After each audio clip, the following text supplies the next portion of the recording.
La festa di San Marco del 25 aprile non è un evento politico, ma sociale e culturale, secondo il consigliere Giovanni Giusto, delegato dal sindaco a organizzare i festeggiamenti del patrono. Una risposta a quanti temono l'ormai consueto raduno spontaneo di indipendentisti, al punto che la Questura di Venezia ha indirizzato una diffida a 43 associazioni venetiste, ricordando il divieto di manifestare in area marciana. Non cadiamo nelle trappole di chi non vorrebbe, perché attraverso il simbolo di San Marco riconoscono altre cose che noi in quel giorno invece non vogliamo sicuramente rivendicare. Quel giorno è la festa del patrono, c'è qualcuno che non gli va bene ed è per questo che cerca di buttarlo in cacciarra, va bene, cercando di sminuire quella che è l'importanza di quel festeggiamento e buttandolo soprattutto sotto l'aspetto politico. Negli anni precedenti l'attuale amministrazione, ricorda Giusto, nulla veniva organizzato per festeggiare il patrono. Per questo è nata l'usanza dei raduni spontanei di quanti si riconoscono in San Marco, a prescindere dalla politica. Festeggiamento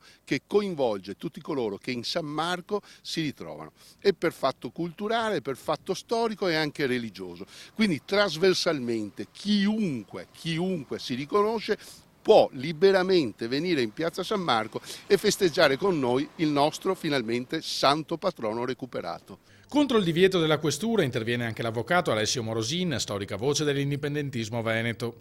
Sono in piazza San Marco insieme a migliaia di altre persone, attacca: voglio proprio vedere come la Digos riuscirà a fare distinzioni.